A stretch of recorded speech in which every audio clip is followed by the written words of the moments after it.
What's going on, guys? This is episode 2 of the local podcast with anonymous guest. I am your host, Big Chris, Big Russ, Little Chris, Big Chris, whatever you want to call me, just don't call me late for dinner.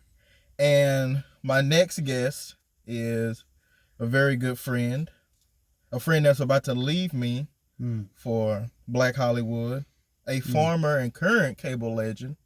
Honestly, my guest needs no introduction. So, no further ado, Spencer Berkland, ladies and gentlemen. You can give yourself a round of applause. Make that ass clap. Oh, okay, so let me ask you this. We'll just start it off hot. All right. How you doing this morning? I'm good. I'm tired. I'm ready. Ready to go conquer Black Hollywood. Black Hollywood, yeah. Yeah. Don't call it the Big A though. Don't call They don't like it. They don't like that out there. Don't like the Big A? No, that's an offensive term. That's a slur to Atlantans apparently. Really? Which I had to learn the hard way. The Big A. Yeah, but no, I'm good. I'm hopeful. I'm ready. I'm excited. Ready to move on. Stressed. Yeah. Got a lot to do, but it comes hand in hand with moving across 4 state lines and making a big change. But I'm ready. East Texas has been my existence for 25 years, and I'm gonna miss it, but I'm not gonna miss it. I think you know what I mean. I know what you mean. But I'm ready. I'm excited. Big change is coming. So. Well, that's good. Now, I hate to say this, I really do, but I don't know how I feel about a German saying he's going to go conquer Black Hollywood. That's a poor choice of words. Yeah. Black Hollywood. What made you want to move to Atlanta of all cities? What stuck out to you that said, you know what, I want to go there? Well, let's just suppose we're not including the reasons of I do have family and friends out there. Okay. So that's already a plus, but we're just gonna pretend that that's not a reason. The city in general is what I'd focus on in terms of. There is, of course, a lot of things that come with the big city. There's food, there's other cultural things that you're gonna miss out on in a smaller town in East Texas. But Atlanta specifically, to me, I've been visiting there my whole life, and I found the city itself to be extremely diverse. Of course, like I said, in any large city, you're going to have diversity in terms of people and cultures and different influences. However, Atlanta to me feels kind of like the extreme of that. Statistically, white people are a minority, which to me is awesome because I'm so used to the East Texas, The yeehaw environment. Yeah, the yeehaw environment, the redneck environment, and of course Atlanta's still in the South, but it's not the South. It's not the deep South that we know and sometimes love. It's a little bit different, and Atlanta itself has an energy that you don't really get in another city. Compare going to downtown Dallas and Deep Ellum. Hopefully you don't go there without a bodyguard because you know how it is down there. It can get out of hand. But it's you compare that to Five Points or Buckhead and Atlanta, and it's just a different kind of energy. And in Dallas, I feel like every time I go to a bar, someone's trying to fight me or is fighting me. Same thing in Houston, even to a small extent in Austin. But in Atlanta, everyone's just trying to have a good time. Everyone's out there to enjoy each other's company. Everyone's trying to have a good time, and Atlanta's just, like I said, it's just a very diverse and very vibrant city. Outside of the normal just big city thing city, of course, there's professional sports, there's football, there's rugby, there's soccer, there's even hockey.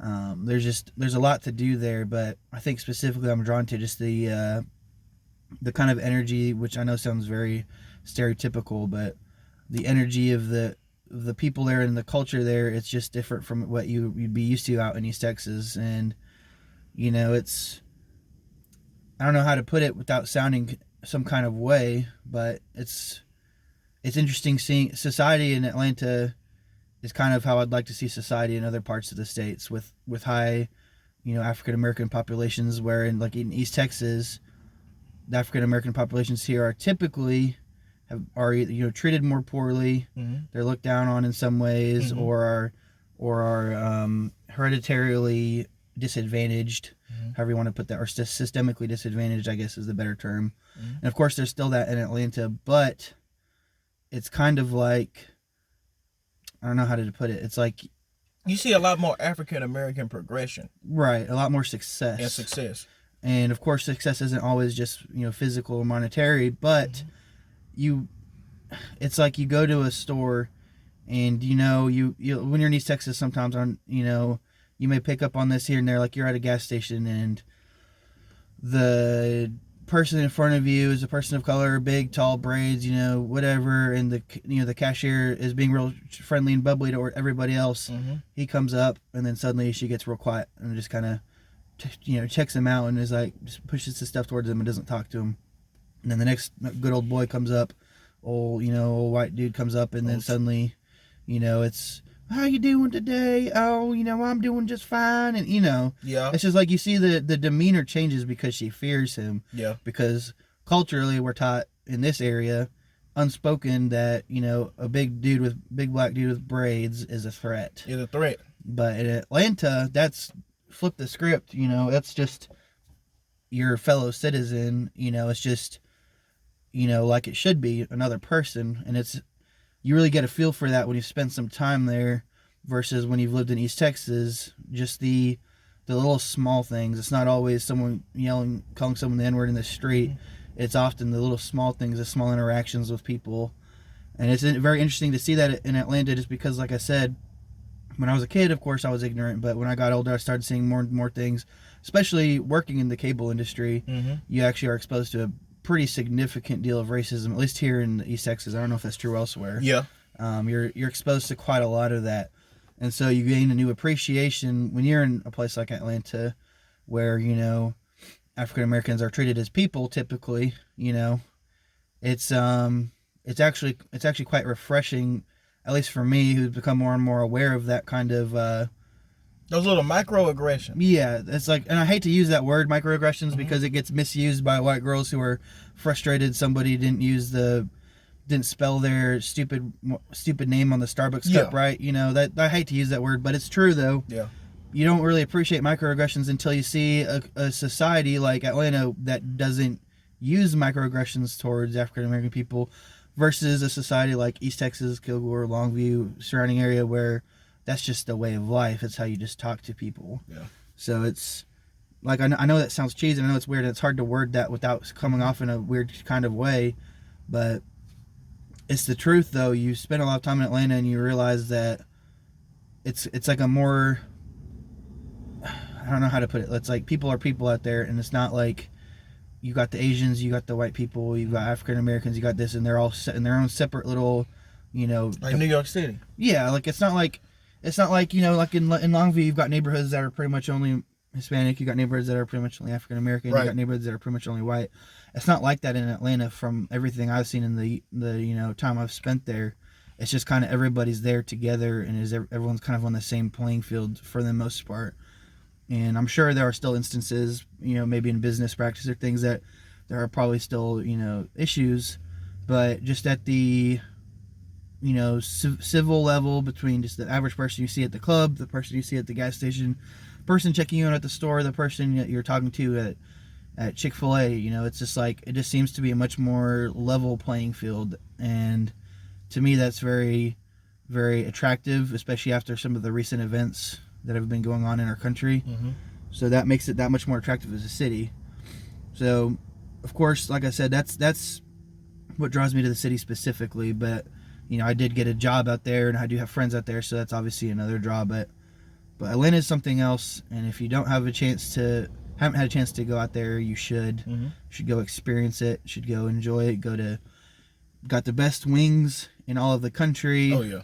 Best, to me, the best burgers. Of course, I haven't been to certain corners of the states to prove that, but to me, the best burgers I've ever had have all been in Atlanta specifically, and it's known for its wings. So if you're a foodie, go to Atlanta. If you like turning up, go to Atlanta. If you like sports, go to Atlanta.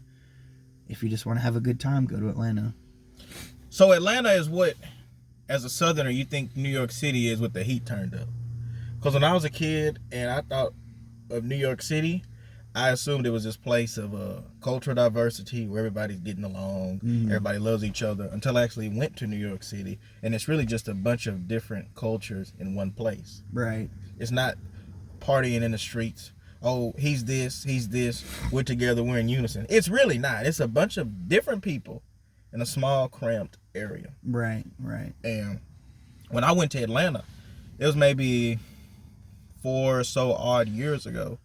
It blew my mind because, like you were saying, that was the first time where I saw black excellence, black success on a major scale. Right. We were in, I guess, you said Buckhead? It was like an outlet mall somewhere right there. Right. That was my first time seeing black people in expensive cars. Not to equate an expensive car with success, but you do know to acquire a vehicle of that price, you do have to have a certain level of financial resources. Right. So me seeing that coming from a place like this, and I don't hate this place, it has its pros and its cons. It's a lot of things we need to work on here, but going to Atlanta and seeing that, it was like a breath of fresh air for me. Right. Not saying that white people are bad, I hate them, because I don't think no group of people is bad 100%. Right. But it just felt good to see someone that looked like me doing something that someone else might not think was possible. Right. And that in of itself is very encouraging, I think would be very encouraging to especially people out here. And I had a talk with a customer one time, and to be honest, he was probably pretty racist. Yeah. But he did there was a nugget of truth to what he was saying. He was talking about Atlanta. This was actually a while ago, but I told him I had dreams of moving to Atlanta. I wanted to move out there, and he said he had been there and he really liked it. And he was an older white guy, and like I said, I don't think he was intentionally racist, but he was. But in any case, he said something. Like I said, this was a racist thing to say, the way he said it, but it had a nugget of truth. He said, "You're to Atlanta," and he said it's a different kind of black people out there. And I was like, well, that's kind of, in my head, I was like, instantly, I was like, kind of a weird thing to say. Yeah. It's a different. He was basically saying, it's a different breed of black people there. I thought, okay, that's kind of a weird thing to say. Not really comfortable with that.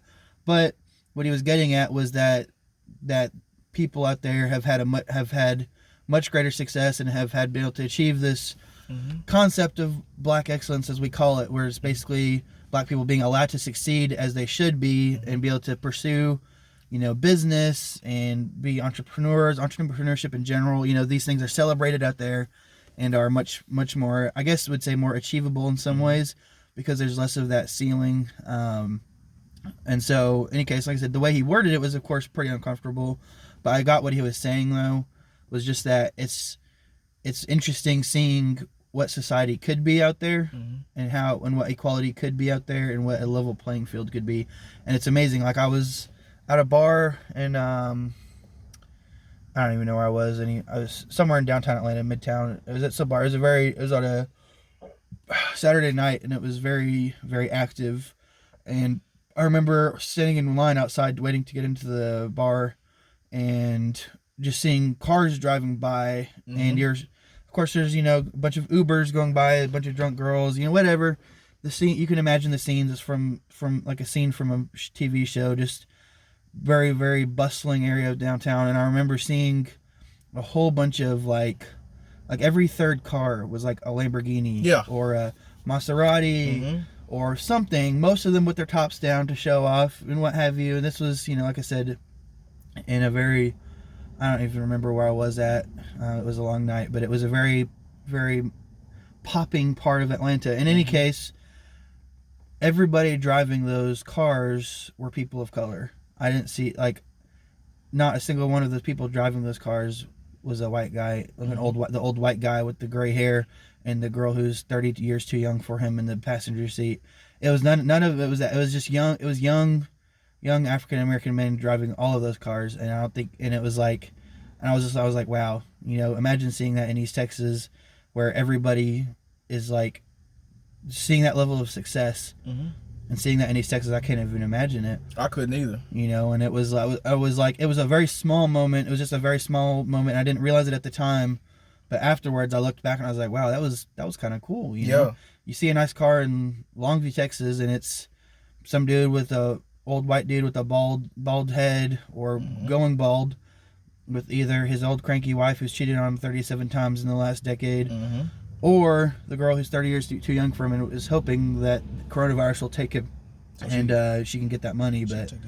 But you know, like I said, it's just different in Atlanta, and like you said, that's not to say that, you know, white people are bad. I'm not saying that I'm glad that white people aren't as doing as good. Obviously that's ridiculous, but you know, I'm so used to seeing only one people group successful. Yes, you know what I mean? That's why I say it. I'm so used to seeing only one people group successful that seeing a different people group be successful, especially with the current climate going on, is exciting. Yeah, to me. It's exciting because, like what I was saying earlier, I don't hate any ethnicity, any ethnic group. I just want everybody to have a fair chance. Yeah.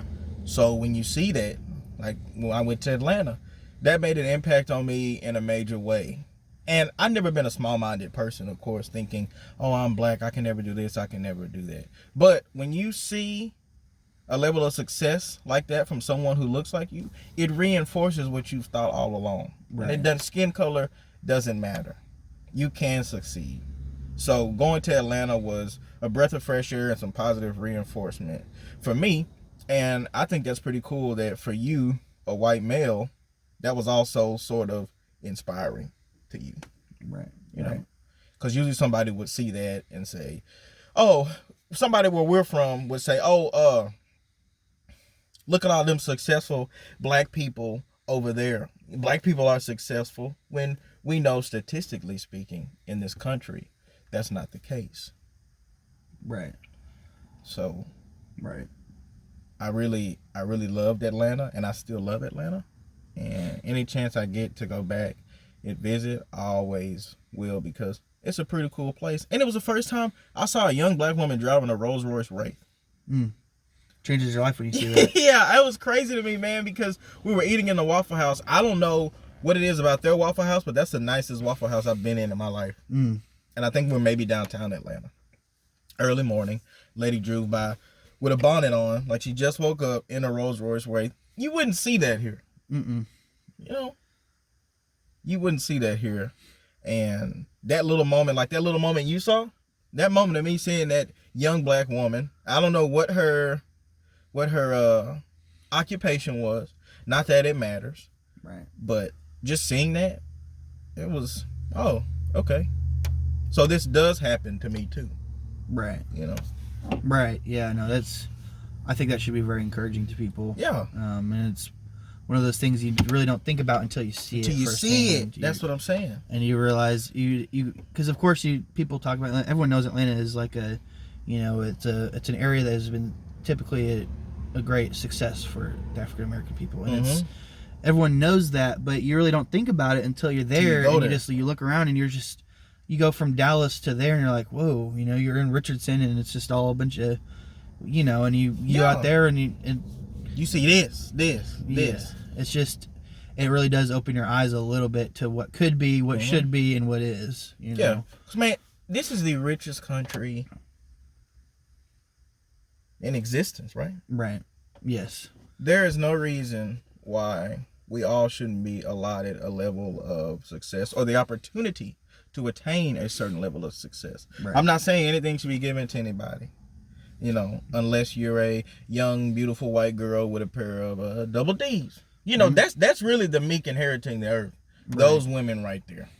I can't tell you how many times, you know, we doing cable. It's always some white lady with big tits that's put up in a nice situation. Yeah, but she doesn't work a day in her life. Yeah, she doesn't have to. And she has a new Suburban outside, even though they only have one kid. And I'm not hating on her for that, because if I could be a beautiful white woman, I know what that could get you. Right. You know, all I gotta do is blow some heat on it every now and then, and you'll keep money in my account. Cheat code to life, man. That's a cheat code to life. Moral of the story: be a white woman with big tits. Yes. You know. And if you can't, become one. Yeah, if you can't become one, I'm thinking about transition. There's surgery for that. There's surgery for that. I'm thinking about throwing the dick away and getting some roast beef. You know. Yeah. But all jokes aside, speaking of cars, I feel bad saying this, but I'm addicted to watching these repo videos. Man. I can't get enough of them, dude. The drama it's top tier. It's top tier. It's I can't. You want to see somebody at the worst, see their car get repoed. See their car get repoed. And when I'm watching these videos, I'm seeing it's everything from an 03 Malibu to a Rolls Royce Wraith. Right. And everything else in between getting repoed. And it's conflicting to me, and I guess it shouldn't be because I'm overthinking it, but as a black Democrat, even though I'm not a Democrat, but the black Democrat in me feels sorry for that person getting their automobile towed. I'm like, oh, come on, man, that could be you. Or, right. Oh, you don't know what he was going through. But that 16% European in me says, well, pay your fucking bills on time and you wouldn't have to worry about that. Just don't break the law. Yeah, just, hey, you blacks won't get shot if you don't break the law. How hard can it be? Just say no to drugs. All right? You know, so I'm conflicted when I watch these videos, but they're entertaining. Yeah. For me to watch. Well, like I said, it's a different kind of drama from the typical reality show or the hidden camera shows that you see. It's a different level of drama. And from us, and I guess we'll get into that in a minute too, but the best entertainment I got, the only competitor to these repo videos for me is doing cable for the year that I did it with you. That was the freest entertainment I've ever received in my life.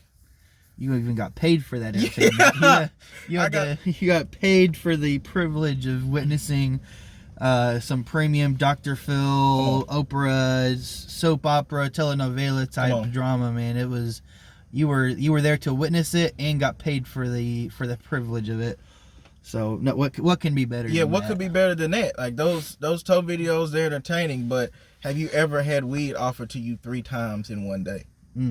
Where else are you gonna get that? Yeah, where else are you gonna get that? What are some crazy stories you remember from doing cable here? Since you're about to leave and go elsewhere, what are your fondest cable memories of, hanging lines in East Texas? Because if y'all don't know, I once watched Spencer hang a line over Eastman Road with his teeth in a Bowie knife. That's a true story. I really saw that. I can't make it up. And it was at 9:00 at night. That's the German Crocodile Dundee right there. Just risking it all for the $11 an hour, whatever it was at the time. Risking it all for, That's why they call me Mr. East Texas. Let's go. Come on. With gas on. I don't know if y'all familiar with what gas are, but those are those metal spikes you tie around your ankles and you climb up a pole. So he was doing this all with no ladder. Pitch black. Man. You weren't there. That's okay though. I'm here to tell the Chris story. Was there. He saw it. I was there. What was the fondest memories of working there for you? Well, I don't know if I should go for fondest or most off the wall. Man, there were some stories. One that sticks out in mind to me was when I was still an installer. This was in I believe it was winter of 2017 going into 2018. We had this new promotion at the company. It was called the DSR sale. I don't even know what that's digital standard residential or something like that. Bullshit. It was the sale that they came out with for poor people to get internet because the company we work for had a monopoly more or less on high speed data. So still do. Still do for now. But in any case, so that was the only people we get. So only people that didn't have us were people that couldn't afford us. Everyone else had us. So they wanted to reach the people that couldn't afford us. So they came out with this deal where it was $19.95 for a year guaranteed, plus modem, and anyone could get internet basically. Because you're thinking to yourself, man, I can scrounge together $20 for internet. Right. I could suck a quick dick for $20 and I could get internet for a month. I mean, come on, there's a way we can figure this out. So anyways, what that meant was that as an installer at the time, I was faced with installing in some of the most unique and, downright scary locations in Longview. Let's be honest. South of 80, baby. Yep. So, you know how you can kind of imagine how that went. We were getting all these jobs because they had people going out in neighborhoods, so the poor neighborhoods, into the apartments and the Section 8 housing, everywhere. They were going out, handing out these flyers at gas stations. They had a stack of these at gas station counters. They were taking these everywhere. And this was the first year they had done it. And they've done it every year since. But, of course, it never will compare to the first year they did it because it was completely new. So, in any case, we got a lot of jobs at a lot of very, very strange locations. And one night, it was probably about 5 o'clock. I got one over. Oh, man, it was off of. It was in the 12th Street area of South Longview. Okay. So that's our little sliver of Chirac. Yeah. So you can imagine, if you know East Texas, you know 12th Street. Mm-hmm. It was one of the side streets out there. I don't remember exactly. Any case, I pull up to the house, and it is, just we're talking like, looks like Hurricane Katrina was yesterday. Yeah. Hurricane Katrina was yesterday. It was just, there's tree branches everywhere. There's piles of trash in each corner of the yard. There's windows collapsing. The floorboards are broken. There's just, you're wondering, how is the state not come and deem this place condemned? One of those places. You pull up. So I walk up to the door. Before I get there, a man comes out, and he's a older man. I couldn't quite tell his ethnicity. He was darker skinned, but I wasn't really sure if he was Native American or if he was Hispanic or what. So, any case, he was probably close to 60. Okay. And he comes out, and he's stumbling out across the floorboards, and he said, "Oh, don't come in. I was like, "Is everything okay?" He said, "Oh, it's just my dog. He doesn't like people. He'll bite you." And I was like, "Oh, okay, yeah, I don't want to come in then." And he said, "Yeah, I wanted to get this internet to surprise my friend that she's gone right now, but she'll be coming back later the week. I wanted to get this internet to surprise her." And I was like, "Oh, okay, that's cool, all right." And I was like, "Well, but if I can't come in, it's going to be very hard for me to install your internet." And he said, "Well, just make me a long cable and put it through the window, and I'll go and I'll hook the modem up somewhere." Mm-hmm. So, okay, that's... In my head, I'm like, I can't do that, because it's against... a fall hazard. Yeah, it's just, there's so many different reasons why, we're not supposed to do that as an installer for the company. But I was like, in my head, I was like, we'll find a way around it. So I realized there's no line to his house, there's no drop, there's no outlet, there's nothing. So I get to work wiring up his house. And this man, let me tell you, he was definitely not all there. Okay. Unfortunately, it was actually very sad, but he kept on, telling me different stories and about serving in the Marines and different things, and and he was having a very hard time maintaining a conversation. And then ultimately got to the point where he told me he was a wrestler, and I was like, "You're a wrestler? Like, what do you mean a wrestler?" He's like Mickey Rourke wrestler or John Cena wrestler? Like John Cena wrestler. So this man, like I said, he was 60 something, and he seemed entirely deranged at this point, because of, and I feel bad. Like I said, I felt very bad for him because I could tell he was not okay, and he was not mentally sound, and I felt really bad. But he was definitely deranged. He was talking about being a pro wrestler, and I was just, yeah, that's cool, not listening to a word. And he said, I got hurt really bad doing pro wrestling, and and he like basically said that's why I'm disabled now, was pro wrestling. And I was like, of course, okay, yeah, because like I said, this area that I'm in, this house literally had no right to be inhabited. It was just, a collapsed shack, and like you're drilling holes into the wall, you're drilling little screws into the wall to hold the cable to the house, and they're falling out because it's rotting. So just mind you, the situation I'm in is just like, you feel highly uncomfortable being there in general, much less talking to somebody who you believe is maybe, psychotic or something. Anyways, mind you, so he's telling me the stories about being a wrestler, and he tells me about one time he wrestled Abdullah the Iraqi, I think his name was. It's a pro wrestler from the 80s and 90s. The Iron Sheik. I can't remember his name. Abdullah the something. You may know who I'm talking about, you may not. But he was a real wrestler. This is a real wrestler, by the way. And he was Abdullah the something. I can't remember his last name. But Abdullah was a wrestler who was famous for being very violent. And he had like huge scars on his bald head from where he had cut his skull open on purpose to make those scars. Just this, a very crazy, deranged, old school wrestler. And this man was a mess. And anyways, he told me this whole story about how he had wrestled Abdullah the something. It was Silk the Shocker. Whatever. And how Abdullah had gotten popsicle sticks and stabbed him with them and had like, you know, covered him with lacerations from these popsicle sticks and had left him for dead. You know, all this. I was like, what in the, like, you know, you're listening to this and you're like, okay, buddy. Because, you know, it was something else, you know, and he's going on and on and on. And I was like, I'm just trying to get out of here because it was getting more and more uncomfortable. And mind you, this entire time I'm here, his dog, which I don't know what breed it was, but he was a big dog. He's Big Mud. tearing away at the door trying to get to me. So this whole time it's like a ticking You in a time. hostage situation. Yeah, and I'm like, it's a ticking time bomb. I'm like, can I get this done before the dog breaks through the door and then rips my leg off? While this old man is telling me these crazy stories about wrestling Abdullah and getting beat within inches of his life, and he's like, I only got paid $25 for the fight and all this stuff, and I was like, okay, this guy is clearly off his rocker. Anyways, I ended up getting scared enough and rattled enough that I ran a long line and just poked it through his window, and I gave him the modem on the porch, had him go connect it, and I told my dispatcher to provision it. I ended up leaving. Well, a week later, I remembered our interaction. I was like, man, that guy was crazy. Yeah, you know, batshit. something else. But I was like, you know what? Just for the sake of the argument here, I pulled up his account info, got his name, copied and pasted it, and I searched in Google his name. Mm-hmm. And the only thing that came up was a news story from like 1991 mm-hmm. about Abdullah. It's Abdullah the Butcher. Abdullah the Butcher was his name.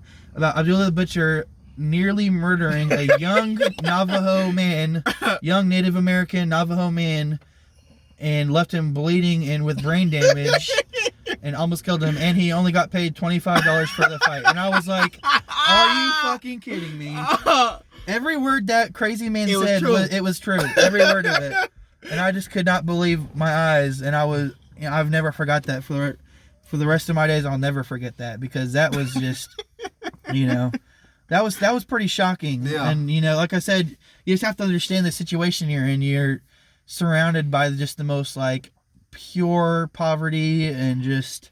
It's scary. It's scary. It was really some scary shit. And I know we both probably sound pussy, but y'all ain't never installed cable before, so you don't understand how this shit works. It's... You see someone scary at a store, or you're working retail, you're working, you know, at a...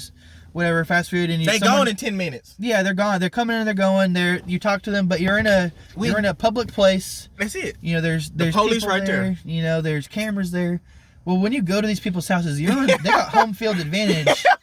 You know, they got free license to do pretty much whatever they want, say what they want, and you're in their castle. You know, it's a different level of I don't know. It's a different level. You wouldn't know it until you've done it.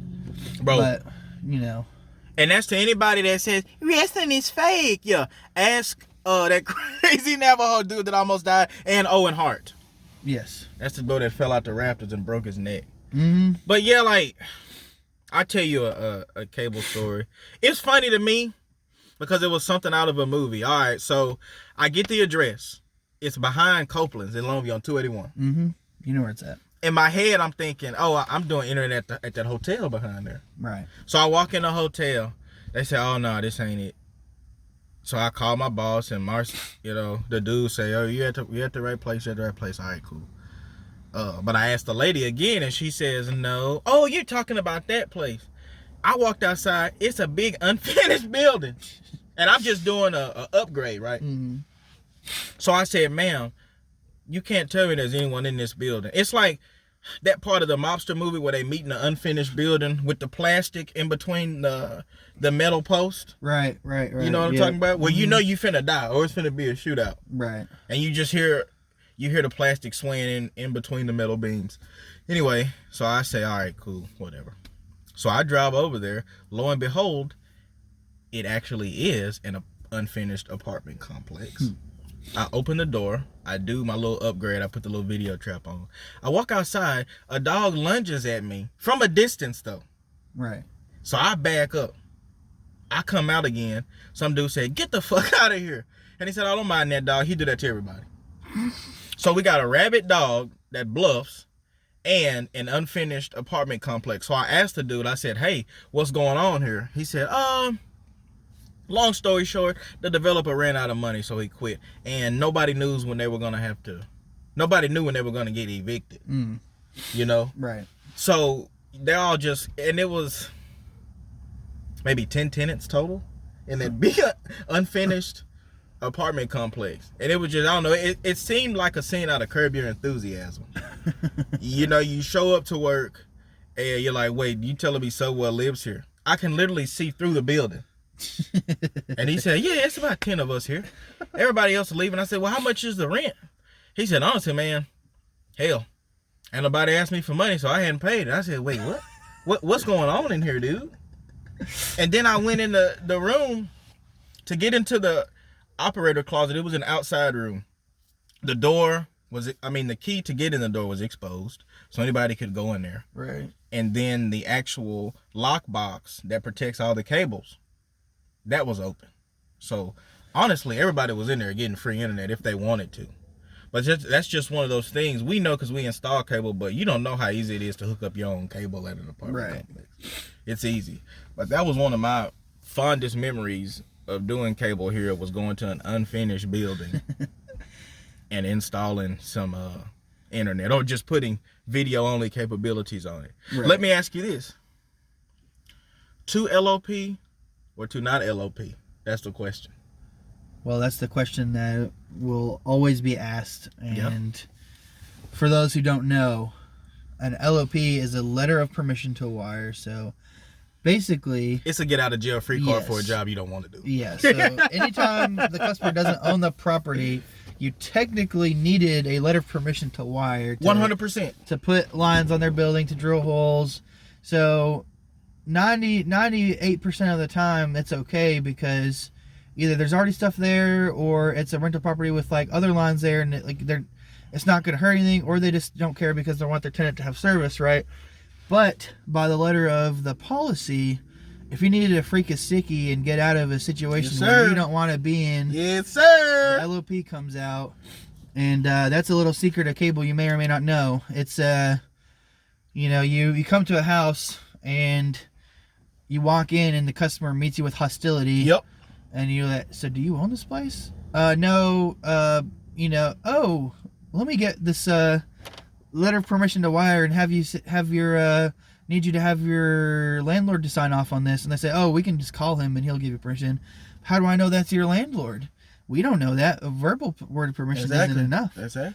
Well, my landlord lives in Omaha, Nebraska. Well, I guess you go to Omaha, Nebraska then if you want some cable. That's what I'm saying. You know? And we not being pussy. It's not a matter of us wanting to do the job because we're lazy. Sometimes, 10 times out of 10, if I was met with hostility from the moment he or she opened the door, that was it. I didn't even want to do the job. Because this is our first time meeting and you're already meeting me with negativity. Right. So, and then 10 minutes in, they're screaming at you, so I'm screwed? Oh. So I'm screwed. Oh, fuck! Yeah, that was a good one. You remember that one? Yep. We was, what street was that? That was over off of H.G. Mosley. It was LaFoy? LaFoy. It was LaFoy, I think. It was either LaFoy or one of the streets over there. If y'all know Longview, y'all know. Anyway, I pulled up.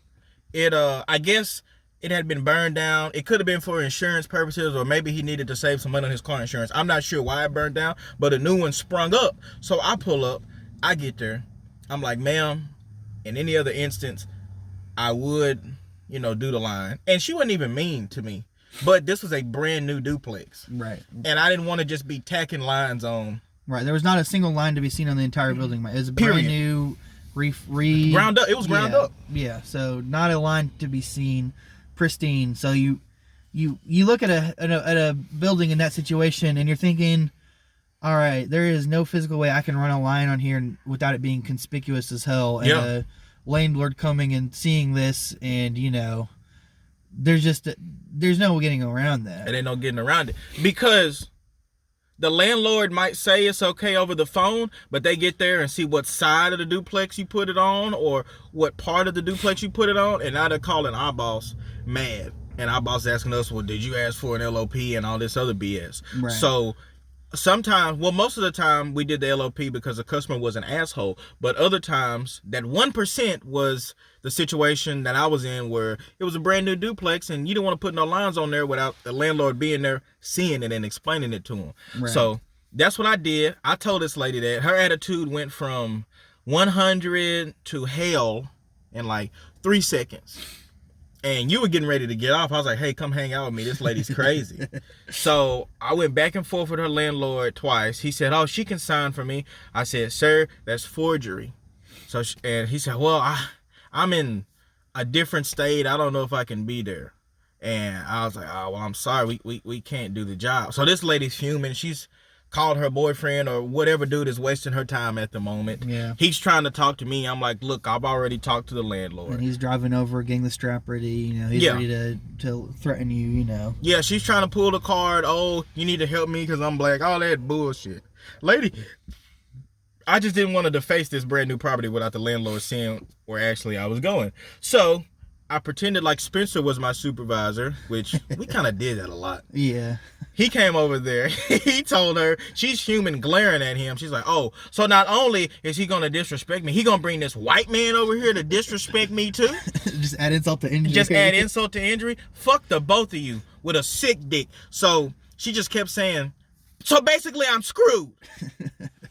And imagine someone saying that with the volume going up by 5 every time. Each time she said it, it gets a little louder. So basically I'm screwed. So basically I'm screwed. So basically I thought Dave Ramsey was going to bust out of nowhere and say, you're wrong!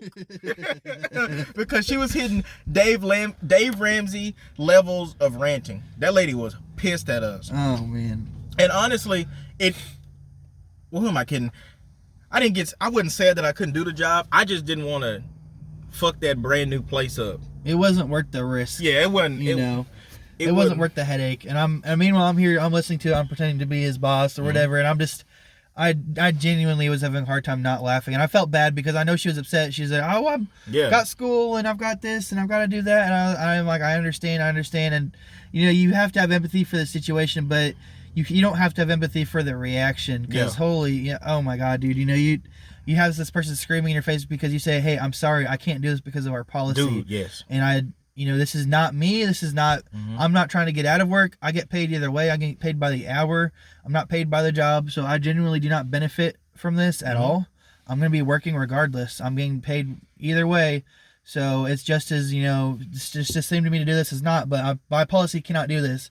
And people, for some reason, take that as a personal insult, and it's, all bets are off at that point. All civility goes out the window after that. But people like that, you'll come across those a lot in the industry. But I don't know if those are worse than the people that are just downright scary. You may remember a time we went to an install over off of 80 by Super One. There's the business plaza there. There's the Metro PCS or something on the corner, and some other little businesses there. Well, there was also a building there that had a person living in there, which I didn't even know was possible. I assumed it wasn't zoned for residential, habitation or whatever, but apparently they got away with it. Real quick, before we get into this story, we're going to go ahead and end it right here and pick back up next week with part 2.